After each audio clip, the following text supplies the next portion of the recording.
Amici del benessere, buongiorno! Sono Alberto Zippo, il vostro cultore del benessere preferito. Anche oggi torniamo ad affrontare la rubrica C'è posta per te, dove vado a rispondere a delle domande che mi vengono poste riguardo il benessere, principalmente riguardo l'alimentazione. Nello specifico oggi, dopo aver parlato di regime alimentare paleo o vegan un po' di tempo fa, cercherò di lasciarti il video comunque qui sopra, e dopo aver affrontato anche un argomento poco conosciuto, igienismo e naturopatia, anche qui cercherò di lasciarti il video sopra dove puoi andare a cliccare il link per rivedere il contenuto. Oggi affrontiamo un argomento poco trattato, anche molto poco conosciuto, devo dire. Parlo della dieta FODMAP, o meglio dire il regime alimentare FODMAP.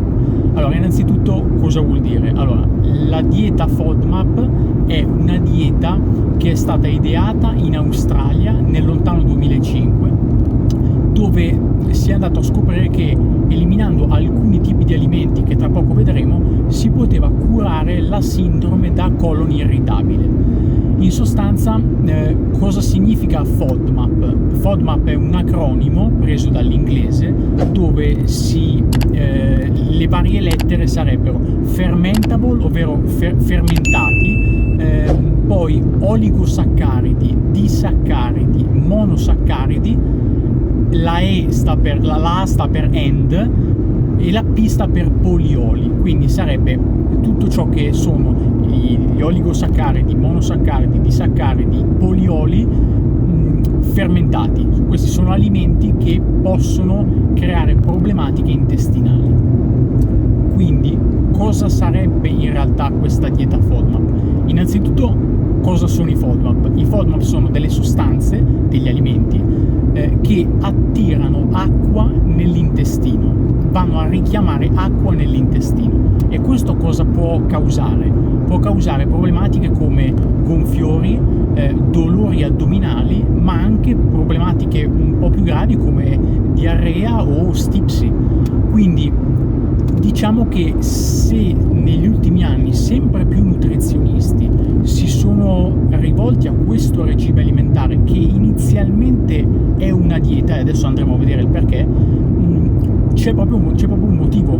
Molte persone, grazie a questo tipo di dieta, hanno risolto o comunque ridotto enormemente le loro problematiche intestinali. Questa dieta è nata proprio per risolvere questa sindrome. Adesso andiamo a vedere insieme quali sono principalmente gli alimenti che si potrebbero togliere, anche se è difficile ricordarseli tutti, perché ci sono proprio delle tabelle dove si va a verificare quali sono gli alimenti con un alto contenuto di FODMAP al loro interno.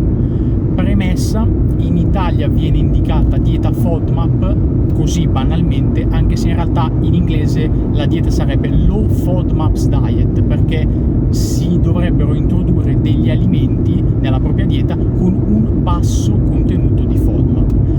Cerchiamo appunto di vedere quali sono questi alimenti.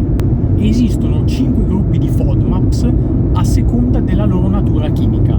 Il primo è il lattosio, che ovviamente sappiamo tutti dove possiamo trovarlo, in determinati tipi di formaggi. Non starò ad elencarli oggi perché se il video sennò sarebbe troppo lungo.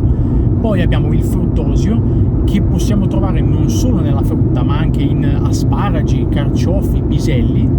Poi abbiamo un altro gruppo che sono i fruttani o fruttosani, e quindi gli alimenti come possono essere la cipolla, l'aglio, ma anche il frumento, l'orzo, il farro, quindi determinati tipi di alimenti. Il gruppo sarebbe molto elevato anche in questo caso, come precedentemente. Lo potremo vedere in un video specifico cosa sono i fruttani.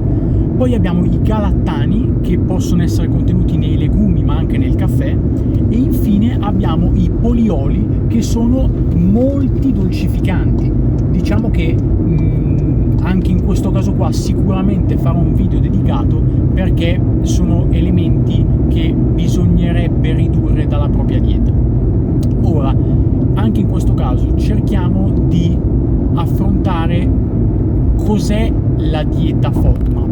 Perché viene chiamata dieta più che regime alimentare? La dieta FODMAP è un tipo di dieta dove inizialmente, sempre in accordo con un nutrizionista, non viene viene mai fatta, non c'è mai un fai da te.